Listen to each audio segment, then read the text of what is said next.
Morning students.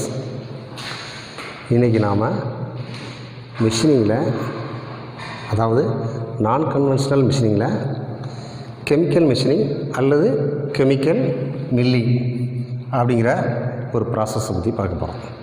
ஓகேங்களா? சரி, ஃபஸ்ட்டில் இதனுடைய கன்ஸ்ட்ரக்ஷன் பார்ப்போம். ஒரு கண்டெய்னரில் ஒரு குறிப்பிட்ட பாகத்து அளவுக்கு நம்ம என்ன பண்ணியிருக்கோம்,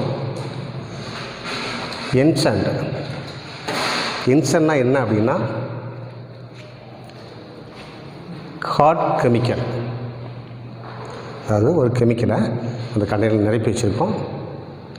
அந்த கெமிக்கலுக்கு உள்ளார நாம் ஒரு ஒர்க் பீஸ், அதாவது எந்த ஒர்க் பீஸ், கடினமான எந்த ஒர்க் பீஸை நாம் மிஷினிங் பண்ண போகிறோமோ அந்த ஒர்க் பீஸை அந்த கண்டெய்னரில் இருக்கக்கூடிய அந்த இன்சென்ட்டில் நாம் மூழ்கடிச்சு வச்சுருக்கோம்.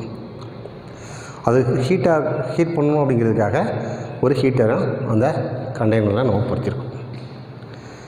இந்த ஹீட்டு முழுசும் எல்லா இடங்களையும் ஒரே அளவாக இருக்குங்கிறதுக்காக ஒரு ஸ்டிரரை போட்டு நம்ம என்ன செஞ்சோம், அதை கலக்கிக்கிட்டே இருக்கலாம். சரியா? சரி, இந்த ப்ராசஸில் நாம் என்ன செய்கிறோம், கடினமான ஒரு உலோகத்தினுடைய தேவையில்லாத பகுதியை மிஷினிங் செய்ய போகிறோம். அதில் 4 ஸ்டெப் இருக்குது. ஃபஸ்ட்டில் க்ளீனிங்னா என்ன அப்படின்னா, நாம் மிஷினிங் செய்யக்கூடிய அந்த உலோக பீஸ், மெட்டல் துண்டை எடுத்து அதை ஒரு குறிப்பிட்ட சால்வெண்ட், ஒரு கரைசலை யூஸ் பண்ணி அதை என்ன செய்யணும், முதல்ல க்ளீன் பண்ணி அப்புறமா அதை வாட்டரை கொண்டு வாஷ் பண்ணி அதை நல்லா காய வச்சுருக்கோம். அதுதான் ஃபஸ்ட்டு ஸ்டெப்பு, அது க்ளீனிங். 2வது ஸ்டெப்பு மாஸ்க்னால் நமக்கு என்ன தெரியும், மூடுறது. ஸோ மாஸ்கிங்கில் என்ன செய்கிறோம், அந்த ஒர்க் பீஸை என்ன செய்கிறோம், எப்படி மூடுறோம் அப்படின்னா, எந்த பகுதியை நம்ம மெஷினிங் பண்ணணுமோ அந்த பகுதியை தவிர மற்ற எல்லா பக்கமும் கவர் பண்ணிடுறோம். மாஸ்கிங் அதுக்கு பேர் தான் மாஸ்கிங். அது எப்படி செய்யறோம்னா, முதல்ல முழு உலோகத்துண்டையும் முதல்ல கவர் பண்ணிடுறோம். எதை யூஸ் பண்ணி அதை மாஸ்கிங் பண்ணுறோம்னா, வினைல் அல்லது ரப்பர் ஷீட், அதை கொண்டு தான் நம்ம முதல்ல மாஸ்கிங் பண்ணுறோம். ஸோ முழுவதும் மெட்டல் துண்டை கவர் பண்ணிவிட்டு எந்த பகுதியை நம்ம மெஷினிங் செய்யணுமோ அந்த பகுதியை மட்டும் கட் பண்ணி, அந்த மாஸ்க் அந்த ரப்பர் ஷீட் இருக்கு இல்லையா, அதை என்ன செஞ்சிடும், கட் பண்ணி வெளியே எடுத்துடுறோம். ஸோ இதுக்கு பேர் தான் மாஸ்கிங். 3வது ஸ்டெப் என்னென்னா எச்சிங்னா என்னென்னா, அந்த ஹாட் கெமிக்கல் இருக்கு இல்லையா, ஹாட் கெமிக்கல் அல்லது இன்சென்ட், அது உள்ளார அந்த உலோகத்துண்டை, அந்த மெட்டல் பீஸை நினைச்சிடும் மூழ்கி செய்கிறோம்.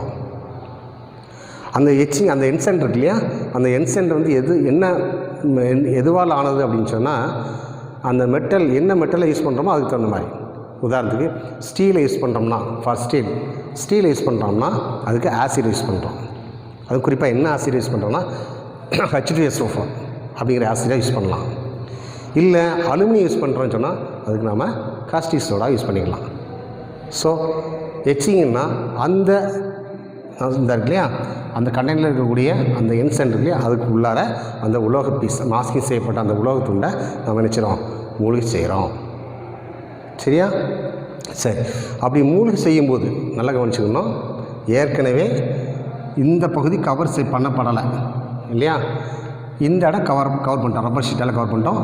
இந்த இடங்களையும் சைட்லேயும் நினச்சிட்டோம் கவர் பண்ணிட்டோம். ஸோ கவர் பண்ணி மாஸ்கிங் பண்ணிட்டோம். இப்போ இந்த பக்கம் மட்டும் என்ன செய்யலாம், நமக்கு கவர் பண்ணலை. உள்ளே இருக்கிறது H2SO4. இது ஸ்டீல்னு வச்சுக்கிடுவோம். இந்த உலோகத்துண்டு வந்து ஒரு ஸ்டீல்னு எடுத்துக்கிடுவோம். அப்படி ஸ்டீல்னு வச்சுக்கிட்டோம்னா நம்ம இந்த இன்சென்ட் வந்து என்ன யூஸ் பண்ணுறோம்னா H2SO4. இப்போது இந்த H2SO4 அந்த ஸ்டீல் கூட வினைபுரிந்து என்ன மாறுது அப்படின்னு சொன்னால், இரும்பு உப்பாக மாறுகிறது. அந்த உலோக உப்பாக என்ன செய்கிறது, மாறி அந்த இடம் கொஞ்சம் கொஞ்சமாக ரிமூவ் ஆகிறது.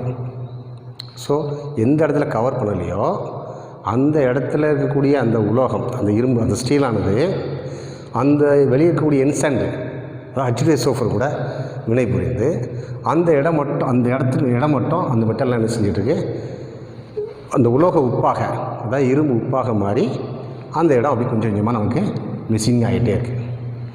ஸோ எவ்வளோ நேரத்துக்கு ஆகணும் அப்படின்னு சொன்னால் அது எதை பொறுத்தது அப்படின்னா டைம் வந்து அந்த எவ்வளவு நம்ம மிஷின் பண்ணணும் அப்படின்னா அதுக்கு தகுந்த மாதிரி அந்த கான்சன்ட்ரேஷன் இருக்கு இல்லையா, அந்த இன்ஸ்டன்ட்னுடைய கான்சன்ட்ரேஷனை கூட்டிக்கலாம் அல்லது அதோட டெம்பரேச்சரையும் நம்ம நினச்சிக்கலாம் கூட்டிக்கலாம். எதுக்காக அந்த மிஷின் செய்யக்கூடிய அந்த டைமிங் எவ்வளோ நேரத்தில் செய்யணும், டைம் சீக்கிரம் முடியும்னா அந்த கான்சன்ட்ரேஷனை நினச்சிக்கலாம் கூட்டிக்கலாம் அல்லது குறைச்சிக்கலாம். ரைட், இப்படி மூவ் ஆச்சு. இப்போ அடுத்த ஸ்டெப் என்னென்னா நமக்கு டீமாஸ்கிங். ஸோ அதை வெளியில் எடுத்து நல்லா க்ளீன் பண்ணிவிட்டு அந்த நம்ம மாஸ்க் அதை கவர் பண்ணோம்ல, அந்த கவர் பண்ணப்பட்ட அந்த ரப்பர் ஷீட்டை அதை விட்டு என்ன செய்கிறோம், அகற்றி விடுகிறோம். இதுதான் chemical machining R chemical milling. So எந்த பகுதியை மிஷினிங் பண்ணணுமோ, அதை எந்த பகுதியில் மெட்டல் ரிமூவ் பண்ணணுமோ அந்த பகுதியை கெமிக்கல் ஆக்ஷன் மூலமாக என்ன செய்கிறது, ரிமூவ் செய்கிறது. இதுதான் நமக்கு கெமிக்கல் மிஷினிங் சொல்கிறது. சரியா? ரைட்டு. இதனுடைய நன்மைகள் என்ன, தீமைகள் என்ன அப்படின்னு சொல்லி கொடுத்துருக்காங்க. நன்மைகள் என்னன்னு சொல்ல போனால் தின் ஷீட் மெட்டல் கூட, அதாவது மெல்லிய தகடில் கூட நம்ம என்ன செய்யலாம், இதை மிஷினிங் கஷ்டம் இல்லாமல் மிஷினிங் செஞ்சிடலாம். ஒன்று. ரெண்டாவதாக காம்ப்ளிகேட்டட் ப்ரொஃபைல். அது காம்ப்ளிகேட்டட் ப்ரொஃபைல் நமக்கு கடினமான அந்த வளைவான பகுதிகள் அந்த மாதிரி அந்த அப்படிப்பட்ட ஒரு பொருள் ஒரு வடிவத்தை கூட நம்ம என்ன செஞ்சிடலாம், இதில் மிஷினிங் செஞ்சிடலாம். அப்புறம் இதை மிஷின் பண்ணுறதுக்கு ரொம்ப விவரமான அல்லது ரொம்ப திறமையான ஆட்கள் தேவையில்லை. லெஸ் ஸ்கில்டு, குறைந்த திறமையான ஒரு ஒர்க்கரே போதுமானது. நாலாவதாக எல்லா வகை மெட்டலையும் நம்ம என்ன செஞ்சிடலாம், இதில் மிஷினிங் செய்யலாம். சரியா? சரி. இதுலேயும் சில டிஸ்அட்வான்டேஜ் தீமைகள் இருக்குது. என்னென்னா வெரி ஸ்லோ ப்ராசஸ். இந்த ப்ராசஸ் வந்து ரொம்ப ஸ்லோவாக இருக்கும், டைம் நிறைய எடுத்துக்கிடும்.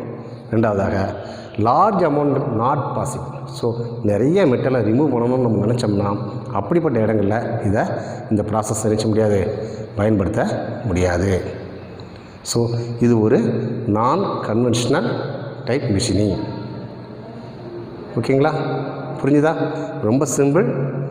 ஒர்க் பீஸை நம்ம இன்ஸ்டன்ட்டில், அதாவது அந்த கெமிக்கலுக்குள்ளே வைக்கிறோம்.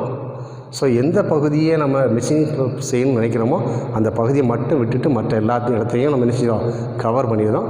ஸோ அதை அந்த இன்ஸ்டன்ட்டில் வச்ச உடனே ஸோ அந்த ஆசிட்டில் அது வினைபுரிந்து அந்த மெட்டல் என்ன செய்கிறது, ரிமூவ் ஆகிறது. இதுதான் அதனுடைய அடிப்படை ப்ராசஸ். ஸோ அந்த உலோகத்துண்டு முழுவதும் மிஷினிங் பண்ணணும் அப்படின்னு வச்சோன்னா நம்ம என்ன செய்ய வேண்டாம், முழுசும் ரப்பர் ஷீட்டாலேயோ அல்லது வினைலாலேயோ என்ன செய்ய வேண்டாம், கவர் செய்ய வேண்டாம். சரியா? ஸோ இவ்வாறாக ஒரு உலோகத்துண்டில் நம்ம என்ன செய்கிறோம், மிஷினிங் செய்கிறோம். சரியா? Okay, thank you.